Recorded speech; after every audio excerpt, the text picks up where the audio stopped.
तो आ गए आप स्वागत करशुं तमारुं आपनी यूट्यूब चैनल पीडर क्लासेसनी अंदर। स्टूडेंट्स ધોરણ 9ની અંદર અત્યારે પરીક્ષા ચાલી રહી છે, તમને ખબર જ હશે અને તમે ઘણા બધા પેપર આપી પણ દીધા હશે। હવે 15 તારીખના રોજ ધોરણ 9માં અંગ્રેજી પેપરનું છે, તો એના માટે હું તમારી સામે આજે ગયા વર્ષનું અંગ્રેજીનું વાર્ષિક પેપર સોલ્વ કરવા જઈ રહ્યો છું। જો તમે આ વિડીયોના એન્ડિંગ સુધી બન્યા રહેશો ને તો તમને જે ટૉપિક છે એના વિશે કંઈક ખ્યાલ આવશે, સાથે સાથે તમને ખબર પડશે કે મારે દરેક ટૉપિકમાંથી પ્રશ્નોના જવાબ કેવી રીતે શોધીને લખવા જોઈએ, કેવી રીતે સોલ્વ કરવા જોઈએ અને કેવી રીતે લખવું જોઈએ। તો વિડીયો જોતા રહેજો। જો વિડીયો ગમે તો વિડીયોને લાઇક પણ કરી દેજો, ચેનલ સબસ્ક્રાઈબ ના કરી તો ચેનલને તમે સબસ્ક્રાઈબ પણ કરી દેજો અને વિડીયો ગમે તો લાઇક પણ કરજો। ઓકે, તો જુઓ, તો જે વાર્ષિક પરીક્ષા છે આ ગયા વર્ષનું પેપર છે, આ જ પ્રમાણેનું તમારું આ વખતે વાર્ષિક પરીક્ષાનું ઇંગ્લિશનું પેપર આવશે। તો હવે આપણે આ વિડીયોની અંદર શું જોઈશું, તો ફક્ત વિભાગ સી અને ડીની વાત કરીશું। જે વિભાગ સીની અંદર જે ઇંગ્લિશ ગ્રામર પૂછાય તે અને વિભાગ ડીની અંદર પણ જે પૂછાય તે એનું તમારી સામે આજે સોલ્યુશન રજૂ કરીશ, તો ધ્યાનથી જોજો। તો સ્ટુડન્ટ્સ, પહેલાં તો એના માટે સોરી કે તમારી સામે જે પેપર છે એમાં ઘણા બધા લીટા કરેલા છે। એનું કારણ છે કે આ પેપર સોલ્વ કરેલું છે, ઘણીવાર આ પેપર સોલ્વ કરવામાં આવ્યું છે, એટલા માટે ટ્યુશનની અંદર પેપર સોલ્વ કરવામાં આવ્યું છે। એટલે તો જે તમારો વિભાગ સી છે સ્ટુડન્ટ્સ, એની અંદર સૌથી પહેલાં તમને એવું પૂછવામાં આવશે, read the data and answer the question. તમને એક અહીંયા સરસ મજાના ડેટા આપેલા છે અને એ ડેટાના આધારે તમારે માહિતી એટલે કે જે પ્રશ્નો છે એ પ્રશ્નોના જવાબ આપવાના છે। તો સૌથી પહેલાં આપણે જોઈએ કે અહીંયા આપણને શું આપેલું છે। તો અહીં લખેલું છે, તમે જોઈ શકો છો કે applications for scholarship four the year 2019-2020। Okay, એટલે તમને અહીંયા એપ્લિકેશન એટલે કે એક પ્રકારની અરજી આપેલી છે, સ્કોલરશિપ એટલે શિષ્યવૃત્તિ। તો શિષ્યવૃત્તિ માટે એક સ્ટુડન્ટે અરજી કરી છે, એ અરજી આપેલી છે। એ સ્ટુડન્ટનું નામ છે દિવ્યા મનુભાઈ શાહ, સ્ટાન્ડર્ડ એવો 9ની અંદર ભણે છે। માર્ક સ્કોર તો 82% ઇન સ્ટાન્ડર્ડ 8C, મતલબ એને ધોરણ 8ની અંદર 82% આવેલા। ઇન ધ યર આ કયા વર્ષમાં ભણતેલો, તો 2018-2019માં 9મા ધોરણમાં 8મા ધોરણમાં ભણતેલું। અત્યારે 2019-20માં કેમાં ભણે છે, 9મા ધોરણમાં। ઓકે, ફાધર્સ ઓક્યુપેશન, એના જે પપ્પા છે એ પપ્પાનો વ્યવસાય શું છે, તો એના પપ્પા ચીફ એકાઉન્ટ છે, જેને શોર્ટમાં CA પણ કહેવાય। સાથે સાથે પટેલ ટ્રાવેલ્સની અંદર પણ નોકરી કરે છે। ફાધર્સ ઇન્કમ, તેના પપ્પાની આવક કેટલી છે, તો 50,000 પર મંથ તે કમાય છે। તો સ્ટુડન્ટ્સ આપણે જોઈએ તો પહેલો ક્વેશ્ચન આપણને પૂછ્યો છે કે what is this data about. એનું ગુજરાતી શું થાય કે ધીસ ડેટા એટલે આ માહિતી, ડેટા એટલે માહિતી, ધીસ એટલે આ માહિતી શેના વિશે છે, શેના વિશે। વોટ અહીંયા તમે વોટ એટલે શું ના સમજતા, વોટ એટલે શેના એવું સમજી લો। તો આ માહિતી શેના વિશે છે, તો આ માહિતી આપણને શું છે, શું આ રિઝલ્ટ છે, શું આ કોઈ દુકાન છે, દુકાનનું કોઈ પોસ્ટર છે, આ પોસ્ટર પણ નથી, રિઝલ્ટ પણ નથી, તો આ શું છે, તો એક એપ્લિકેશન એક અરજી છે। તો જવાબ આવશે કે આ માહિતી અરજી વિશે છે। તો એનું ઇંગ્લિશ થશે ને, this data is about application for scholarship. તમારે કંઈ નહીં કરવાનું, દેખો તમારે સૌથી પહેલાં પ્રશ્નમાંથી લખી દેવાનું this data is about application for scholarship. જો દેખો સ્ટુડન્ટ્સ, હું જવાબ તો તમારી સામે લખી નથી શકતો, એટલે મારે તમને નમ્ર અરજ છે કે હું જે બોલું ને એને ધ્યાનપૂર્વક સાંભળજો। ચલો હવે બીજો પ્રશ્ન જોઈએ કે how many marks did Divya score in standard 8। Gujarati એવું થાય કે દિવ્યાએ ધોરણ 8માં કેટલા માર્ક્સ મેળવ્યા હતા। હવે અહીંયા એક થોડીક લોજિકલી પ્રશ્ન છે, કેમ કે તમને માહિતીની અંદર આપેલું છે માર્ક સ્કોર 82%, એ પર્સન્ટેજમાં આપેલા છે અને પ્રશ્નમાં તમને માર્ક્સ પૂછે છે, ટકા આપેલા છે તમને માર્ક્સ આપેલા છે। ડોન્ટ વરી, આપણે માર્ક્સ જ લખી દઈશું, કેટલા માર્ક્સ આવ્યા છે 82%। તો આપણે જુઓ દિવ્યાને ધોરણ 8માં કેટલા ટકા આવ્યા, કેટલા માર્ક્સ આવ્યા હતા, ભૂતકાળમાં પ્રશ્ન પૂછ્યો છે, સાદા ભૂતકાળમાં. સૌથી પહેલાં કરતા આવશે દિવ્યા. હવે ભૂતકાળમાં કરતા જોડે V2 આવે એટલે સ્કોલ્ડનું V2 થઈ જશે સ્કોલ્ડ, એટલે દિવ્યા સ્કોલ્ડ. પછી માર્ક્સ પાછળ આવી જશે એટલે એ 82 માર્ક્સ એટલે કે 82 માર્ક્સ ઇન સ્ટાન્ડર્ડ 8. તો સ્ટુડન્ટ્સ આપણો આન્સર બનશે કે Divya scold 82 marks in standard 8. Okay, ચલો આપણે થર્ડ પ્રશ્ન. What is Divya's father? દિવ્યાના પપ્પા શું છે? તો આપણને આપેલું જ છે દિવ્યાના પપ્પા શું એ ચીફ એકાઉન્ટ છે. તો જવાબ લખશું કે Divya's father is chief account. Divya's father is chief account. આગળ, what is Divya's father's income? દિવ્યાના પપ્પાની આવક શું છે? તો પર મંથ કેટલા કમાય છે? 50,000. તો જવાબ થશે કે દિવ્યાસ ફાધર્સ ઇન્કમ ઇઝ, પહેલાં આટલું લખી દેવાનું, Divya's father's income is rupees RS લખીને 50,000 લખી દેવાના તો પણ ચાલે. ઓકે, આગળ આપણને એક ખરા ખોટા પૂછ્યું છે, ટ્રુ ફોલ્સ પૂછ્યું છે. તો આપણો આન્સર શું હશે? The applications for scholarship. Scholarship માટે અરજી છે એ is for the year 2019-2020. True for year, true યા ફોલ્સ? એટલે જે આ જે અરજી છે એ 2019-2020 માટે છે. તો અહીંયા ઉપર આપણને આપ્યું છે, દેખો, applications for scholarship four the year 2019-2020. તો આ એકદમ સાચું છે કે 2019 અને 2020 માટે જ અરજી આપેલી છે. તો આ તમારો જવાબ શું આવશે? ટ્રુ આવશે. તો સ્ટુડન્ટ્સ, આ રીતે તમે કોઈ પણ તમને ડાટા આપે તો તમારે એને ધ્યાનપૂર્વક શાંતિથી સોલ્વ કરીને લખવાના. તમને કેટલા 5 પ્રશ્ન પૂછવામાં આવશે. ઓકે, ચલો હવે આગળ જોઈએ. હવે સ્ટુડન્ટ્સ વિભાગ Cની અંદર જ છે આપણે. હવે વિભાગ Cની અંદર આપણને હવે પૂછવામાં આવી છે ડાયરેક્ટ ઇનડાયરેક્ટ સ્પીચ. આપણને ડાયરેક્ટ સ્પીચ આપેલી છે. હવે એક બીજી વાત તમને કહી દઉં કે પહેલાંના સમયમાં કેવું હતું, આ જે ભ્રુપિન બદલી નાખી છે, પણ પહેલાં કેવી ભ્રુપિન હતી કે તમને ડાયરેક્ટ સ્પીચ આપેલી હોય એટલે તમને નાટક આપેલું હોય અને તમારે એનું ઇનડાયરેક્ટ કરવું પડે. પણ અહીંયા કેવું છે, એકદમ સરળ કરી દીધું છે. તમને ડાયરેક્ટ સ્પીચ પણ આપેલી છે, ઇનડાયરેક્ટ સ્પીચ પણ આપેલી છે, અને તમને ખાલી જગ્યા આપેલી છે, બ્રેકિંગ આપેલા છે, અને એમાં પણ તમને ઓપ્શન આપ્યા છે. એ ઓપ્શનમાં તમારે ગમે તે એક જવાબ લખવાનો છે. તો જુઓ સ્ટુડન્ટ્સ, તમે ધ્યાનથી જુઓ તો પહેલી અહીંયા તમે નીચેનું તમારે જોવાનું, ઉપરનું પછી જોવાનું, પણ નીચેનું. તો પહેલાં તમને આપ્યું ગૌરવ, ખાલી જગ્યા પછી આપ્યું રિપ્રાય આસ્કેર કે રિક્વેસ્ટેડ. તો આપણે પહેલું વાક્ય દેખો તો પહેલું વાક્યમાં છે વુસ આસ્કેર ઇઝ ડેટ. પાછળ પ્રશ્નાર્થ ચિહ્ન પણ આપેલો છે, એટલે કે આ પ્રશ્નાર્થ વાક્ય છે. હવે જો તમને ડાયરેક્ટ ઇનડાયરેક્ટ ખબર હોય તો તમને યાદ આવી જશે, ન ખબર હોય તો ધ્યાનપૂર્વક સાંભળી લેજો કે ડાયરેક્ટ ઇનડાયરેક્ટ સ્પીચમાં અલગ અલગ પ્રકારના વાક્ય આવે. વિધાન વાક્ય હોય ને તો સેટ ટુની જગ્યાએ ટોલ્ડ આવે. પ્રશ્નાર્થ વાક્ય હોય તો આસ્કેડ આવે. પછી આજ્ઞાર્થ હોય તો રિક્વેસ્ટેડ આવે, એડવાઇસ આવે, બધા અલગ અલગ શબ્દ આવે. તો અહીંયા પ્રશ્નાર્થ ચિહ્ન છે એટલે પ્રશ્નાર્થ વાક્ય છે. તો સ્ટુડન્ટ્સ, આ ખાલી જગ્યામાં રિપ્લાય ન આવે, રિક્વેસ્ટેડ ન આવે, પણ શું આવશે? આસ્કેડ. પહેલી ખાલી જગ્યામાં તમારે લખી દેવાનું આસ્કેડ. આ તમારે પરીક્ષાની અંદર તમારે શું કરવાનું?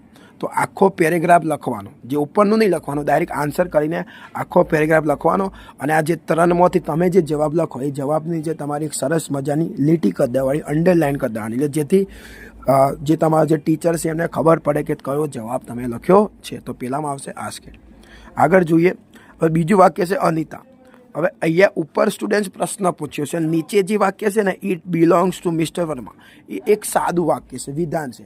અહીંયા એક સમયે તમને ટોલ્ડ આપ્યું હોત ને તો તમે લખી દોત ને તો ચાલો, પણ તમે ટોલ્ડની જગ્યાએ રિપ્લાઇડ પણ લખી શકો, કેમ કે ઉપર પ્રશ્ન પૂછ્યો છે અને નીચે જવાબ આપ્યો છે. એટલે તમે એ રિપ્લાઇડ લખી શકો, ટોલ્ડ પણ લખી શકો, પણ રિપ્લાઇડ લખશો તો સારું રહેશે. ઓકે, આગળ જુઓ. ઇટ પછી અહીંયા તમને દેખો ખાલી જગ્યામાં તમને શું આપ્યું એના પર તમારે ડિપેન્ડ કરવાનું. પછી એવું તમારું ઉપર શોધવાનું. તો તમે દેખો ખાલી જગ્યામાં 3 ઓપ્શન આપ્યા છે. પહેલું છે બિલોંગ્ડ, બિલોંગિંગ એન્ડ બિલોંગ. તો ઉપર આપણને આપ્યું હોય બિલોંગ્સ, એટલે દેખો તમને ક્રિયા બિલોંગની પાર એસ પણ દેખાતું હશે. એટલે અહીંયા એસ એટલે કયો કાર્ડ? સાદો વર્તમાન કાળ. હવે ડાયરેક્ટ ઇનડાયરેક્ટ સ્પીચમાં એક નિયમ છે કે સાદો વર્તમાન કાળ છે એ સાદા ભૂતકાળમાં જાય. તો ઉપર તમને સાદો વર્તમાન કાળ આપ્યો હોય બિલોંગ, તો સાદા ભૂતકાળમાં એ બિલોંગનું V2 થાય તો બિલોંગડ થાય. એટલે તમારો જવાબ આવશે પહેલો બિલોંગડ. ઓકે, તો અહીંયા તમારો જવાબ આવશે બિલોંગડ. હજી એક ખાલી જગ્યા છે, દેખો લાસ્ટ વાક્ય ગૌરવ ટોલ્ડ આપ્યું ને, કેમ કે છેલ્લું વાક્ય સાદું છે એટલે તમને શું આપ્યું? ટોલ્ડ. હવે ડેટ. હવે સ્ટુડન્ટ્સ એક વસ્તુ યાદ રાખી લો, 2 સેટ ટુની જગ્યા પણ સેટ હોય ને એની જગ્યા પર મૂકવું પડે અને 2 વાક્યને જોડવા પણ મૂકવું. એવું એકવાર ફરી તમને કહી દઉં, વિધાન વાક્ય હોય એને સાદું વાક્ય કહેવાય અને એમાં સેટ ટુની જગ્યાએ ટોલ્ડ આવે અને 2 વાક્યને જોડવા ડેટા. ઓકે. પ્રશ્નાર્થ વાક્ય હોય એમાં પણ પ્રકાર પડે. જો યસનો પ્રશ્નાર્થ વાક્ય હોય તો સેટ ટુની જગ્યાએ આસ્કેડ આવે અને 2 વાક્યની જોડવા ઇફ આવે. જો WH પ્રશ્નાર્થ હોય તો સેટ ટુની જગ્યાએ આસ્કેડ આવે અને 2 વાક્યની જોડવા ઇફ આવે. જો આજ્ઞાર્થ વાક્ય હોય અને વિનંતી હોય તો રિક્વેસ્ટેડ આવે અને 2 વાક્યની જોડવા ટુ આવે. સલાહ હોય તો એડવાઇસ આવે અને ટુ આવે. ઓર્ડર હોય તો ઓર્ડરેડ આવે અને ટુ આવે. ઓકે. તો આપણને અહીંયા સાદું વાક્ય આપ્યું છે એટલે સાદા વાક્ય મેં તમને કીધું ને સેટ ટુની જગ્યાએ શું આવે? ટોલ્ડ. તો દેખો ગૌરવ ટોલ્ડ આપેલું છે અને 2 વાક્યને જોડે શું આવશે સ્ટુડન્ટ્સ? ધેટ આવે. જો અહીંયા પ્રશ્નાર્થ હોત ને તો કંઈક અલગ ઇફ આવી શકો પણ નથી એટલે શું આવશે? ધેટ. ઓકે સ્ટુડન્ટ્સ, તો આ રીતે તમે ડાયરેક્ટ ઇનડાયરેક્ટ સ્પીચ તમારે સોલ્વ કરવાની. તમારે ડાયરેક્ટલી 36 નંબર કરીને ડાયરેક્ટ આન્સર કરીને ઉપરનું નહીં લખવાનું પણ આ જે ડાયરેક્ટ જવાબ આપેલો છે એ ડાયરેક્ટ લખી દેવાનો અને જે જવાબ લખો જે ખાલી જગ્યા પૂરો એની નીચે અંડરલાઇન કરવાનું ભૂલતા નહીં. ઓકે. હવે સ્ટુડન્ટ્સ 37 નંબર આવ્યું. હવે 37 નંબરની અંદર તમને 2 પેરેગ્રાફ આપેલા છે અને એની નીચે લખેલું છે સ્ટાર્ટ લાઈક ધીસ. એટલે તમારે શું કરવાનું છે કે આ પેરેગ્રાફને ચેન્જ કરવાના છે. Change the text as so on. Okay. જો આપણી ચેનલ પર બધું જ ભણાવ્યું છે સ્ટુડન્ટ્સ. આ જે બે પેરેગ્રાફ છે ને એ ટોટલ 4 ટોપિક આવે. ચેન્જ ધ નંબર, એકવચન બહુવચન. ચેન્જ ધ પર્સન, વ્યક્તિને બદલો. ચેન્જ ધ ટેન્સ, કાળને બદલો. અને ચેન્જ ધ જેન્ડર, જાતિને બદલો. જો તમને એ નથી આવડતું ને તો તમે એને જસ્ટ આ વિડીયોના ડિસ્ક્રિપ્શનમાં જુઓ. તમને એને દરેકે દરેક ટોપિકનો વિડીયો તમને જોવા મળશે કેમ કે મેં ચેનલ પર દરેકે દરેક ટોપિક બનાવ્યા જ છે. તમે જોઈ શકો છો. તો ચલો હું તમને કહી દઉં કોનો જવાબ. તો પહેલો પેરેગ્રાફ છે તમારે સ્ટાર્ટ લાઈક ધીસનો મતલબ કે તમારે એવી રીતે શરૂઆત કરવાની છે. તો દેખો ઉપરના પેરેગ્રાફમાં તમે જુઓ તો તમને ધેટ બોય આપેલ છે અને નીચે તમને ધેટનું કર્યું ધોજ અને બોયસ કર્યું. એટલે આ સ્ટુડન્ટ્સ એક વચન આપેલું છે એનું બહુવચન છે. આ ચેન્જ ધ નંબર છે. તો ચલો જવાબ જુઓ. તો જવાબ થશે ધેટ બોયનું થઈ જશે ધોજ બોયસ. હેસનું થઈ જશે હેવ. હર્ટનું નહીં બદલાય એવું જ રહેશે. આ હિસ છે ને એનું તમારે કરવું પડશે ધેર. ભાઈ ફૂટ છે ને ફૂટ એટલે પગની વાત કરી છે તો ફૂટનું થઈ જશે ફીટ. સોનું એવું ને એવું જ રહેશે નહીં બદલાય. હીનું થઈ જશે ધે. કેન નોટનું કેન નોટ. ગોનું ગો. ટુનું ટુ. આ જે સ્કૂલ છે ને એનું સ્કૂલ્સ થઈ જશે. એસ લગાવવો પડશે. ન લગાવો તો પણ એક સમય ચાલે. એ સમય એ સ્કૂલમાં ચાલી જાય એવું છે, બીજે ના ચાલે. હા. હીનું થઈ જશે ધે. ઇજનું થઈ જશે આર. સિટિંગનું સિટિંગ જ રહેશે. વિથનું થઈ જશે વિથ. હવે જે પેલો ફરી હિસ આવ્યો તો હિસનું થઈ જશે ધેર. ફ્રેન્ડનું થઈ જશે ફ્રેન્ડ્સ. હવે ફરીથી હી તો હીનું થઈ જશે ધે. ઇજનું થઈ જશે આર. રીડિંગનું રીડિંગ. અ સ્ટોરી એટલે એક વાર્તા. તો સ્ટુડન્ટ્સ અહીંયા તમારે યાદ રાખવાનું છે. અહીંયા જુઓ તમે તો સ્ટોરીને છેલ્લો અક્ષર વાય છે અને વાયની આગળ આર છે એટલે વાયની આગળ વ્યંજન છે. તો આવું હોય ને કે વાયની આગળ વ્યંજન હોય તો વાય નીકળી જાય અને IES થાય. પણ જો વાયની આગળ સ્વર હોય તો ફક્ત એસ લાગે. પણ વાયની આગળ આર છે એટલે વ્યંજન છે એટલે વાય નીકળીને થઈ જશે IES. એટલે તમારો સ્પેલિંગ થઈ જશે આર્ટિકલ અ નીકળી જશે. એક વચનનું બહુવચન જ્યારે તમે કરો ત્યારે એ અને એન આર્ટિકલ તમારે ડિલીટ કરવાના રહે, એ લખવાના હોતા નથી. તો તમારું સ્પેલિંગ બનશે અ નીકળી જશે એટલે જવાબ આવશે STOR પછી I પછી E અને ES. ઓકે. E અને S. Okay. Stories. they are reading stories. ફરીથી સ્ટુડન્ટ્સ હીનું થઈ જશે ધી. હવે અહીંયા હી જોડે લાઇક છે તો લાઇકની જોડે એસ છે. નિયમ પ્રમાણે સાદા વર્તમાનકાળમાં નિયમ પ્રમાણે હી જોડે વિફાઈ આવે. ક્રિયાપદનું SKES વાળું રૂપ આવે એટલે મૂક્યું છે. પણ અહીંયા તમે જ્યારે હીનું ધે કરો ને તો લાઇક્સ કે ને એટલે V1 આવે. ક્રિયાપદનું મૂળ રૂપ આવે એટલે ફક્ત લાઇક આવે. ધે લાઇક એથી એસ નીકળી જાય. સાદો વર્તમાનકાળ ન આવડતો એનો પણ વિડીયો અવેલેબલ છે. તમે ડિસ્ક્રિપ્શન ચેક તો કરો, બધું જ છે. They like to read. એક બીજી વાત સ્ટુડન્ટ્સ આ દેખો જ્યારે પણ કોઈ ક્રિયાપદની આગળ ટુ હોય ને એને ટુ વાળું ક્રિયાપદ હોય એ કોઈ દિવસ ના બને. આખી જિંદગી પૂરી થઈ જાય પણ એ ટુ વાળા ક્રિયાપદમાં તમે કોઈ પણ પ્રકારનો ફેરફાર કરી શકતા નથી. એટલે ટુ રીડનું ટુ રીડ. તો સ્ટુડન્ટ્સ આ રીતે તમારો ફકરો સાચો પડે તો તમને 2માંથી 2 માર્ક્સ મળી શકે છે. હવે બીજો પેરેગ્રાફ જોઈએ. ઉપર આપણને સુરેશ આપેલું છે અને નીચે તમને રાજની આપી દીધી છે, રજની આપી દીધી છે.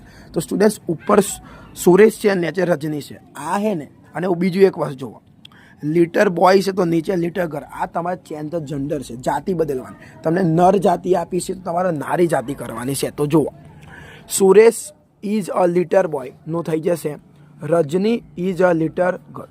સુરેશનું થઈ ગયું રજની. ઇઝ અ લિટરનું ઇઝ અ લિટર. બોયનું થઈ ગયું ગર્લ. હવે સ્ટુડન્ટ જે હી છે ને એનું અહીંયા ધ્યેય નહીં થાય પણ એ સુરેશ છે. સુરેશ છોકરો છે એટલે છોકરો છે એટલે હી આપ્યું છે પણ તમે રજની કરી છે તો હીનું તમારા છોકરી પ્રમાણે શું કરવું પડે સી. તો અહીંયા હીનું થઈ જશે સી, ઇઝનું ઇઝ જ, ગોઈંગનું ગોઈંગ, ટુ ધ માર્કેટ એ બધું એવું ને એવું જ, વિથનું વિથ જ. અહીંયા હિસ છે ને તો એનું તમારે કરવું પડે છોકરી પ્રમાણે હર, મધરનું કરવું પડે ફાધર, ફરીથી હી છે તો અહીંયા કરવું પડશે સી. પછી વોન્ટ્સનું વોન્ટ્સ ટુ બાયનું મેં કીધું ને ટુવાળું ક્રિયા પર એવું ને એવું. સમ બુક્સ ફોર હિમ સેલ્ફ છે તો અહીંયા તમારે કરવું પડે હર સેલ્ફ. હિસનું તમારે કરવું પડે હર, મધરનું કરવું પડે ફાધર, સેડ ટુ હિમનું કરવું પડે હર, અને સુરેશનું કરી દેવું પડે Rajni. And which shop will you go એ એવું ને એવું જ રાખવું પડશે. ઓકે સ્ટુડન્ટ્સ, આ રીતે તમારો જવાબ આપણે કર્યો, બંને પેરેગ્રાફ કર્યા. હવે સ્ટુડન્ટ્સ આ જે છે 38 number, correct the underline parts and rewrite the correct paragraph. તમારે અહીંયા જે તમને જે પેરેગ્રાફમાં જેની નીચે લીટી આપેલી છે ને એની જગ્યાએ જે સાચો જવાબ આવે ને એ તમારે લખવાનો છે. એ તમે કરી શકશો જાતે, બરાબર, હું આશા રાખું છું. હવે તમે સેક્શન ડીની તરફ જુઓ. અહીંયા તમને 39, 40 જે 41 છે ને સ્ટુડન્ટ્સ, એ તમને કન્જેક્શન પૂછ્યા છે. તમને એ ત્રણ ઓપ્શન આપ્યા છે, તમારે એનો જવાબ લખવો પડે. હવે આ તમે ક્યારે સોલ્વ કરી શકો? કહો એમને એમ ના કરી શકો. એના માટે થોડીક શરત છે કે તમને જે વાક્ય આપેલું છે ને એ વાક્યનું તમારે ગુજરાતી તમને આવડવું જોઈએ, પહેલો પોઈન્ટ. બીજો પોઈન્ટ કે તમે વાક્યનું ગુજરાતી આવડી ગયું. હવે ગુજરાતીની અંદર તમે એ બંને વાક્યને આ ત્રણે શબ્દોનો ઉપયોગ કરીને સેટ કરો. ચલો આપણે કરીએ. પેલા વાંચીએ. Aarti was late, the teacher scold her. મતલબ શું થાય? આરતી વોઝ લેટ એટલે આરતી મોડી હતી, લેટ હતી, મોડી હતી. ધ ટીચર સ્કોલ્ડ હર, શિક્ષકે તેને સજા કરી હતી. તો જવાબ શું આવશે? દેખો, બીકોઝ એટલે કારણ કે. તો ચલો, આરતી લેટ, આરતી મોડી હતી કારણ કે શિક્ષકે સજા કરી, એવું તો ના આવે. ધેરફોર એટલે આરતી મોડી હતી એટલે શિક્ષકે તેને ઊભી રાખી હતી, સજા કરી હતી.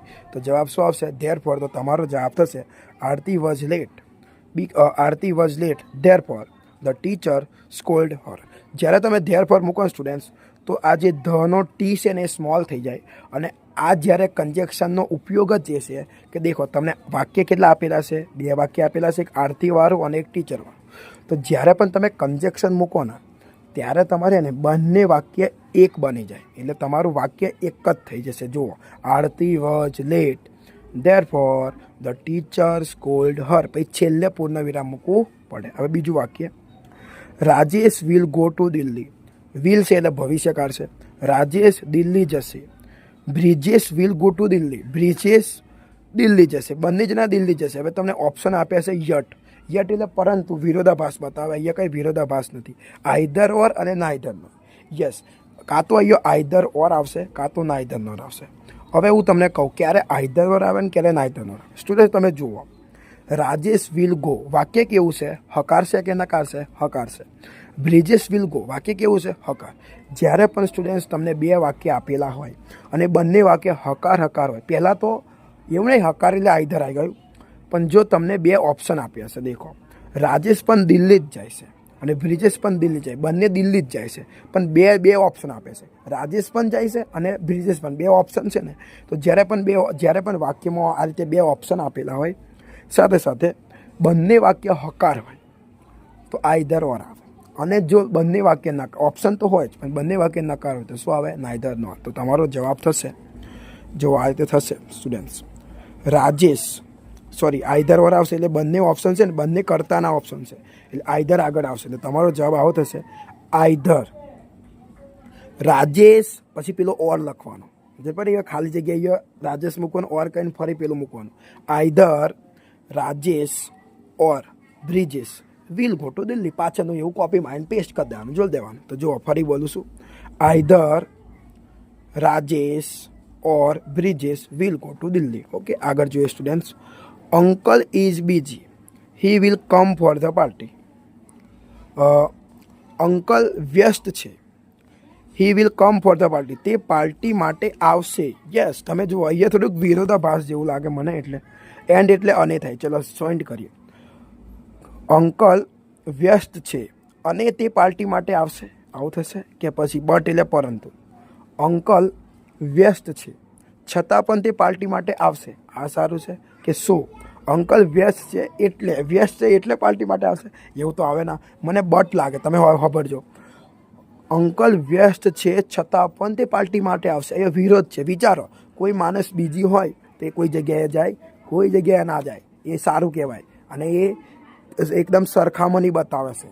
પણ કોઈ વ્યક્તિ બીજી હોય તો એ જાય છે તો એ વિરોધ બતાવે છે, એટલે બટ આવે. તો તમારો જવાબ થશે uncle is busy but he will come for the party. Students, આ રીતે તમે કન્જેક્શન સોલ્વ કરી શકો. મેં તમને કીધું ને, પહેલાં ગુજરાતી કરવાનું, પછી જે તમને 3 શબ્દો આપ્યા હોય એ 3 શબ્દોનો મદદથી એ પહેલાં તો સૌથી પહેલાં ગુજરાતીમાં તમારે સેટ કરી જવાનું. તમને ગુજરાતીમાં સેટ કર્યા બાદ તમારે બોલવાનું. તમને ગુજરાતીમાં જે સર્વશ્રેષ્ઠ, જે સારામાં સારું લાગે એ તમારો જવાબ હશે. 2 વાક્યની વચ્ચે મૂકી દેવાનું. ઓકે. અને એક સલાહ આપું, એવું ના હોય કે અમુક વખત શબ્દ વચ્ચે જ આવે. મોસ્ટ ઓફલી શબ્દ વચ્ચે જ આવે છે, 2 વાક્યની વચ્ચે, પણ કોક વાર અલગ અલગ આવે છે, એટલે ધ્યાન રાખજો. વધારે તો વચ્ચે જ આવશે, ડોન્ટ વરી. હવે જુઓ, અહીં લખ્યું match the expressions with the proper conjunction they convey. આ થોડુંક આગા પાછી થઈ ગયું છે, મને એવું લાગે છે, કેમ કે અહીંયા કન્જક્શન નથી બટ આ ફંક્શન છે. 42, 43, 44, 45 તમને અહીંયા વિદ્યાર્થી જોડકું આપેલું છે. તમારે નક્કી કરવાનું છે કે તમને કયા વાક્ય છે એ કયા ફંક્શનનું છે. તો જુઓ, અહીંયા વાક્ય છે he must work hard. Raj, અહીંયા પહેલાં ફંક્શનના નામ વાંચી લઈએ ને. Specifying location, expressing ability, inquiry as nature ને એક્સપ્રેસિંગ નાઇસિસિટી. તો જુઓ, પહેલું છે we must work hard Raj. તો સ્ટુડન્ટ્સ, પહેલાંની અંદર આપણને છે ને એક પ્રકારની નેસેસિટી આપેલી છે, એટલે જવાબ આવશે એક્સપ્રેસિંગ નેસેસિટી. આગળ જુઓ, હાઉ ઓલ્ડ આર યુ. આ તમને ઓળખતા શીખવાડું કે જુઓ, તમને પાસે પ્રશ્નાર્થ ચિહ્ન આપેલું છે. સ્ટુડન્ટ્સ, આ પ્રશ્નાર્થ વાક્ય છે, પણ જ્યારે પણ પ્રશ્નાર્થ વાક્ય હોય એટલે જવાબ ઇન્ક્વાયરી એસ નેચર જ આવે. અને ઇન્ક્વાયરી એસ નેચરનું એ ફંક્શનનું એક બીજું પણ નામ છે. જેમ આપણું નામ નહીં હોતું, મારું નામ પ્રતિક પણ છે, પણ અમુક લોકો મને લાલુ પણ કહે. એ રીતે કોઈ ફંક્શનનું 2 નામ છે.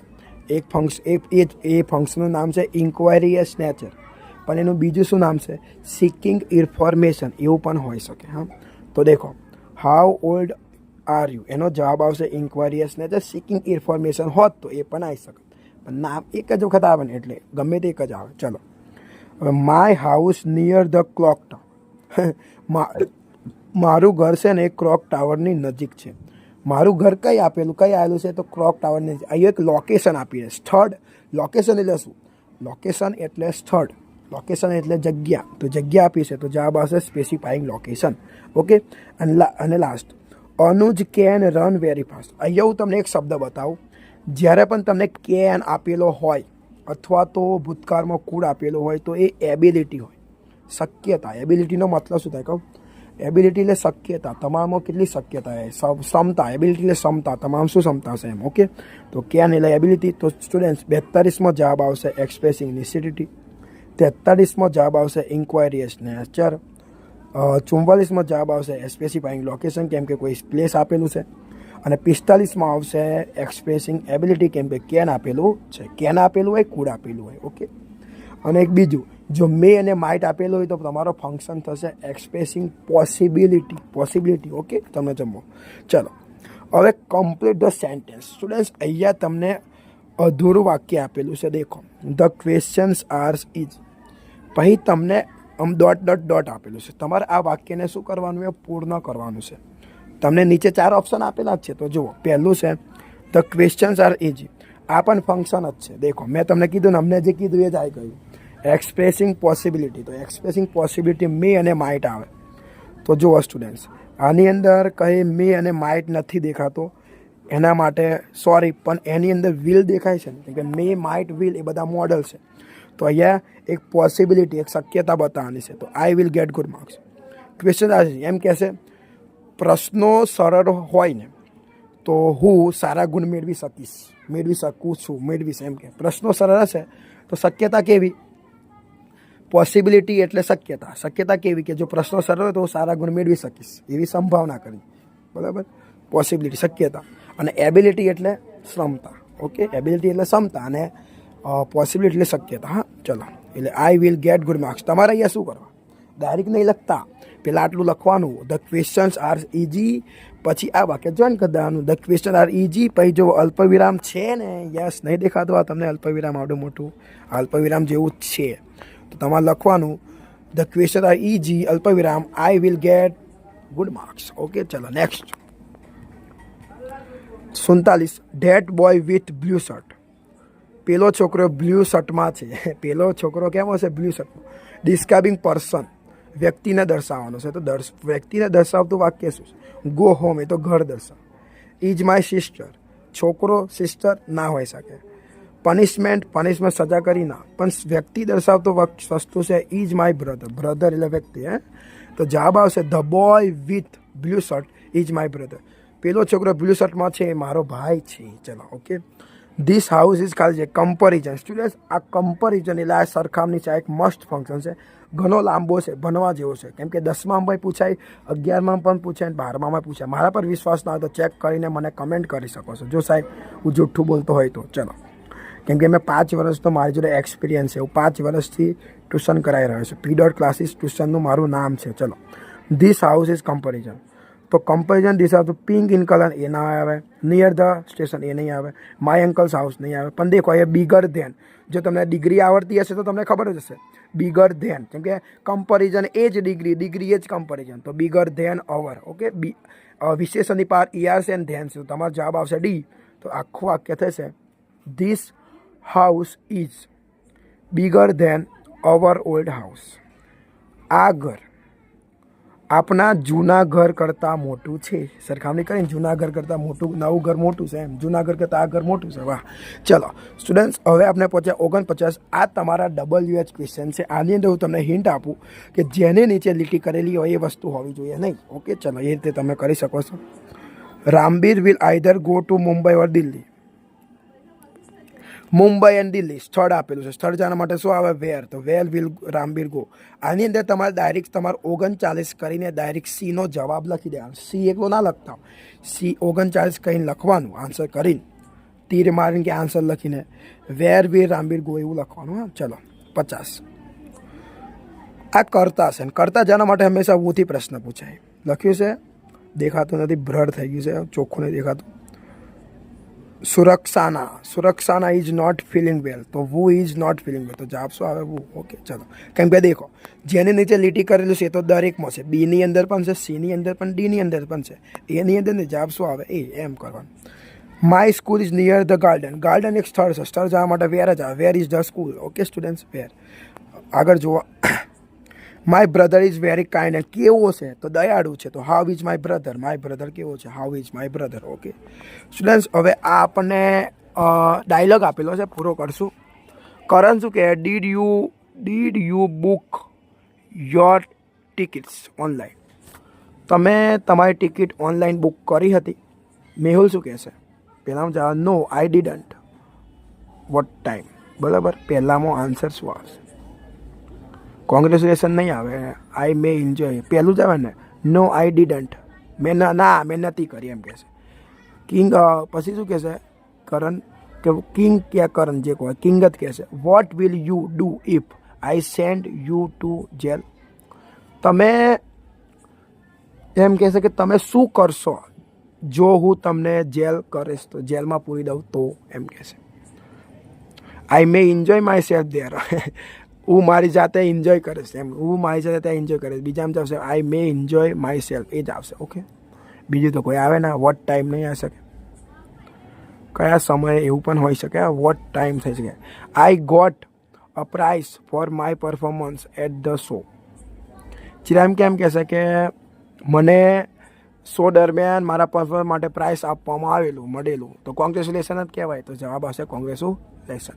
તો સ્ટુડન્ટ્સ, આપણે આ વિડીયોની અંદર ગયા વર્ષનું ધોરણ 9નું ઇંગ્લિશ પેપરમાં વિભાગ C અને વિભાગ Dને સોલ્વ કર્યું. આશા રાખું છું તમને વિડીયોની અંદર ઘણું બધું શીખવા મળ્યું હશે. જો વિડીયો તમે ગમ્યું હોય તો વિડીયોને લાઇક કરજો અને ચેનલને સબસ્ક્રાઈબ કરજો. ઓકે, ત્યાં સુધી બેસ્ટ ઓફ લક, મહેનત કરતા રહો.